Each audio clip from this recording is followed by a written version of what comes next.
اگلا کوشچن ہے جی 73 فرقوں والی حدیث کی کیا اہمیت ہے؟ ہر فرقہ اس حدیث کو فرقہ بنانے کی دلیل کے طور پر پیش کر کر کے اپنے بزرگوں کے فرقے کا دفاع کرتا ہے. علی بھائی کے اس حوالے سے کیا موقف ہے؟ علی بھائی تو پہلے آپ دیکھیں گے 73 فرقوں والی حدیث کی بڑی اہمیت ہے، اس لیے کہ اسی کی اہمیت کو اس امت نے پکڑا ہوا ہے اور اجاگر کر رہی ہے اپنا لقمہ اس کے منہ میں ڈال کے. جو 73 فرقوں والی ایک حدیث جو پبلک میں مشہور ہے نا جامع ترمذی کی، وہ تو ضعیف ہے. شیخ البانی، شیخ زبیلی ضعیف صاحب دونوں نے اس کو ضعیف کہا ہے. مشکات میں بھی آپ کو شروع میں کتاب الاعتصام بالکتاب والسنہ چیپٹر میں مل جائے گی کہ نبی علیہ السلام نے فرمایا بنی اسرائیل میں 72 فرقے تھے، میری امت 73 فرقوں میں بٹ جائے گی، سوائے ایک کے سب دوست کی ہوں گے. اور پوچھا گیا وہ جنتی گروہ کون سا ہے، تو کہا گیا ما انا علیہ و اصحابی، جس پہ میں اور میرے اصحاب ہیں. یہ روایت اصول محدثین پہ سندن ضعیف ہے. البتہ اس کو سپورٹیو ایک صحیح حدیث ہے ابو داؤد کے اندر کہ نبی صلی اللہ علیہ وآلہ وسلم نے فرمایا کہ میری امت کے 72 فرقے دوزخ میں جائیں گے اور صرف ایک جنت میں جائے گا. فرقہ نہیں، گروہ، طائفہ منصورہ.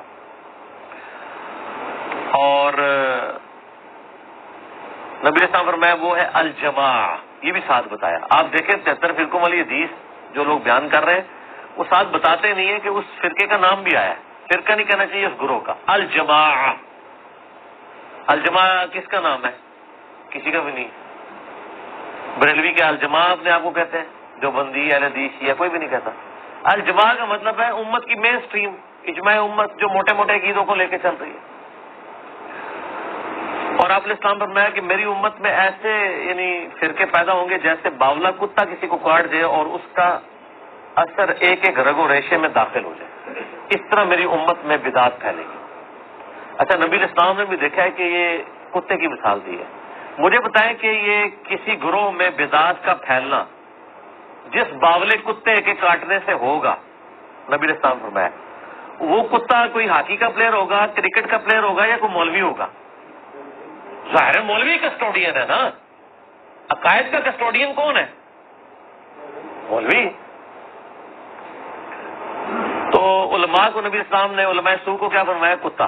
اور باولا کتا، پاگل کتا.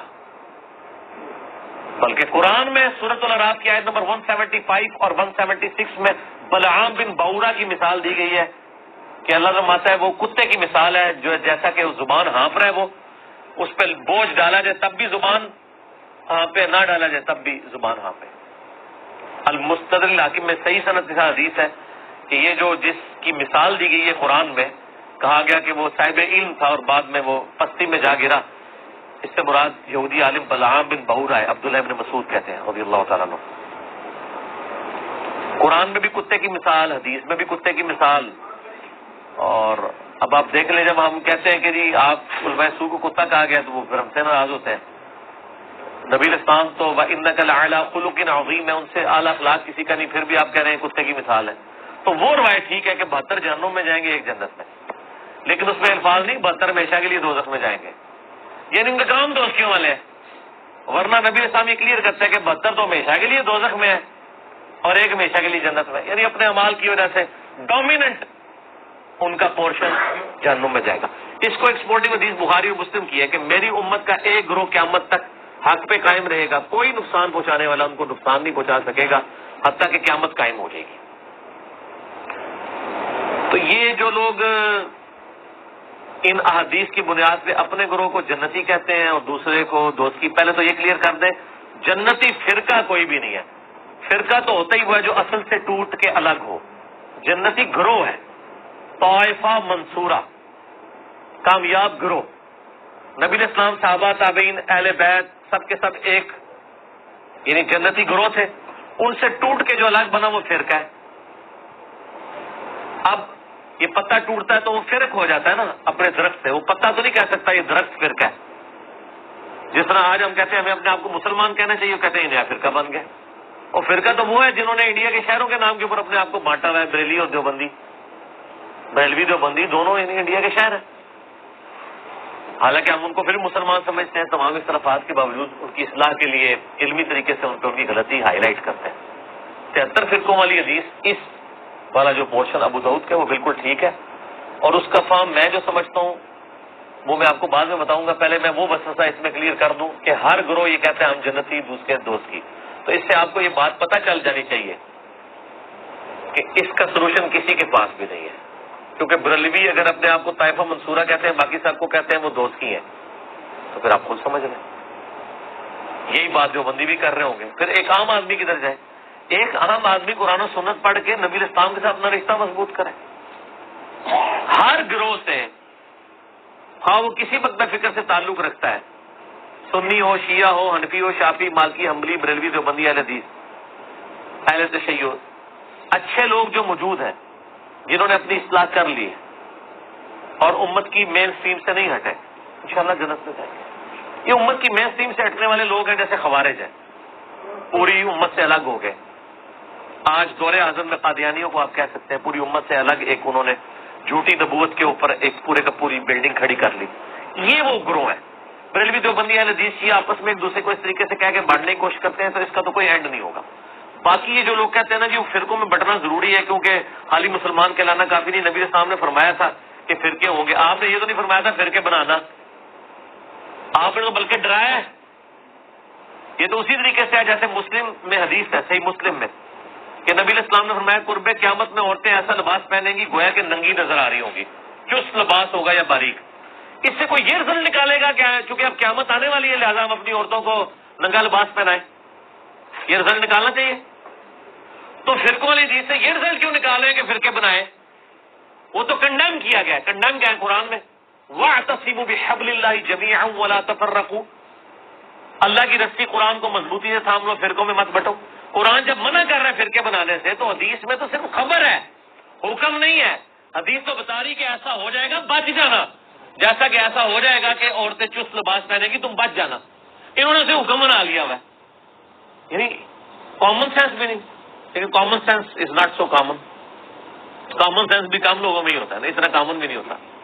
اور آپ دیکھیں فرقہ واریت کا افریت اور جن اور بدعت اتنی خطرناک چیز ہے کہ یہ شوگر کوٹڈ کر کے ہر مسلمان نے جو ہے نا وہ استعمال کر لی ہوئی ہے. اور اس کے اوپر کبھی اس آیت پہ کسی نے نہیں عمل کرنا، وَاعْتَصِمُوا بِحَبْلِ اللَّهِ جَمِيعًا وَلَا تَفَرَّقُوا. اور اس سے سخت آیت جو اپنے منہج پہ ہم نے لکھی ہوئی ہے، ان الذین فرقوا دینہم وکانوا شیعا لست منہم فی شیء. بے شک جنہوں نے دین میں فرقے بنا لیے اور اپنے آپ کو گروہوں میں بانٹ لیا، اے نبی آپ کا ان سے کوئی تعلق ہی نہیں ہے. انما امرهم الی اللہ، ان کا معاملہ اللہ کے سپرد ہے، اللہ ان کو بتا دے گا جو دنیا میں انہوں نے کرتوت کیے تھے. کتنی سخت آیت ہے سورۃ الانعام آیت نمبر 159. اس پہ کسی نے عمل نہیں کرنا. آج تک آپ نے یہ تو سنا ہوگا جشن دیوبند کانفرنس سنی ہے نا، عظمت اہل حدیث کانفرنس، 100 سالہ جشن اعلی حضرت سنے؟ آج تک آپ نے کبھی سنی ہے مسلمان کانفرنس یا مسلم کانفرنس؟ نہیں، کوئی بھی کرنے کے لیے تیار نہیں ہے. ان چیزوں کو فخریہ کرتے ہیں. اور جو اللہ نے ہمارا نام رکھا تھا ہوا سماکم المسلمین من قبل وفی ھذا، اللہ نے تمہارا نام مسلم رکھا تھا اس قرآن سے پہلے ابراہیم علیہ السلام نے رکھا، اللہ نے اس قرآن میں انڈورس کر دیا. آپ کسی کو جا کے نا میں مسلم ہوں ایسے دیکھنا شروع ہو جائے گا، میں کافر ہوں. آپ کسی بریلویوں کی مسجد میں جا کے نا میں بریلوی ہوں، ٹھیک ہے ماشاء اللہ. آپ کے دیوبندی ہوں، تھوڑا سا منہ چڑھائے گا لیکن کہے گا ہاں دیوبندی بھی ایک فرقہ ہے، وہ فلاں جگہ ان کی مسجد ہے. اہل حدیث بھی ایک فرقہ ہے، ٹھیک ہے آپ نے اگر اہل حدیث ہے تو آپ اس مسجد میں چلے جائیں. لیکن اگر آپ جا کے کہہ دیں خدا نہ خواستہ کہ میں مسلم ہوں، مسلمان ہوں، تو اس کے چہرے کا رنگ پک ہو جائے گا، وہ سمجھے گا آپ نے اس کو گالی دے دی ہے. اس سے بڑی کیا لعنت پڑ سکتی تھی کہ مسلم نام سے آپ چڑھ جائیں، جو ہمارا فخر تھا. ما کان ابراہیم یہودی ولا نصرانی، کیا ابراہیم نہ تو یہودی تھے نہ نصرانی تھے، ولکن کان حنیفا مسلما وما کان من المشرکین، بلکہ وہ تو حنیفہ تھے، سب سے ٹوٹ کے ایک اللہ کے ہو جانے والے. وہ مشرک نہیں تھے اور مسلم تھے، سر تسلیم خم کرنے والے. یہ آج ہمارے لیے مصیبت بن گئی ہے. ہم جب لوگوں کو بتاتے ہیں لوگ پریشان ہو جاتے ہیں، پھر ہم ان کو پھکی دیتے ہیں. صحیح مسلم میں ایک حدیث ہے کہ قرب قیامت میں جب دجال آئے گا نا تو الٹیمیٹلی یہودیوں کے خلاف جب مسلمان قتال کریں گے تو اللہ کے نبی علیہ السلام فرماتے ہیں اگر یہودی کسی پتھر کے پیچھے بھی چھپا ہوگا نا تو وہ پتھر بھی بول کے کہے گا ایھا المسلم، اے مسلم میرے پیچھے یہودی ہے، اسے قتل کر دو، سوائے ایک درخت کے غرقت جو یہودیوں کو پناہ دے گا، کیونکہ وہ یہودیوں کا درخت ہے جس کی کاشت انہوں نے بہت زیادہ کی ہوئی ہے. میرا یوٹیوب پہ غرقت کے اوپر ایک کلپ بھی ریکارڈڈ ہے.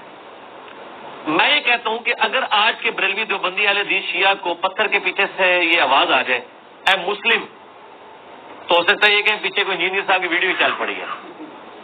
انہوں نے تو مڑ کے بھی نہیں دیکھنا جب تک انہیں یہ نہ کہا جائے کہ اے بریلوی اے دیوبندی اے اہل حدیث. تو چڑھتے ہیں مسلم نام سے. آج اگر چڑھ رہے ہیں تو اسی وقت بھی چڑھیں گے. قرآن و سنت کی ٹرم تو مسلم اور مومن ہی ہے، باقی آپ کی بنائی ہوئی ہے. اس لحاظ سے ویسے میں شیعہ کو ایج دوں گا. شیعہ اپنے ساتھیوں کے لیے مومنین کی ٹرم استعمال کرتے ہیں، سنی اپنے ساتھیوں کے لیے مسلمین کی ٹرم نہیں یوز کرتے ہیں. کہتے ہیں نا مومن مومنین، وہ ٹرم قرآن سے لے رہے ہوتے ہیں. تو سر سنیوں، میں نہیں کہتا آپ اپنے آپ کو مومنین کہیں، ان سے فرق تو آپ نے کرنا ہے، وہ جبلت میں ہے ان کی بھی اور ہماری بھی. ہماری سے مراد آپ لوگوں کی، میں تو دونوں سے باہر ہوں، مسلمان ہوں. وہ مومنین کہتے ہیں، آپ مسلمین کہہ لیا کریں، لیکن ٹرمز تو قرآن کی استعمال کریں، حدیث کی استعمال کریں. قرآن و سنت میں تو ٹرم یہی ہے. صحیح مسلم میں حدیث ہے کہ ہفتے میں ایک دن کا غسل کرنا ہر مسلم کے اوپر واجب ہے، جس میں اپنے جسم کا میل دور کرے. کسی بھی دن کر سکتا ہے، جمعے کے دن کر لے، افضل ہے جمعے کے علاوہ بھی کر سکتا ہے. وہ ظاہر کرتے ہی ہیں مسلمان. تو مسلم، وہاں بھی ٹرم مسلم ہے. یہاں مسلم نام سے لوگ چڑھتے ہیں.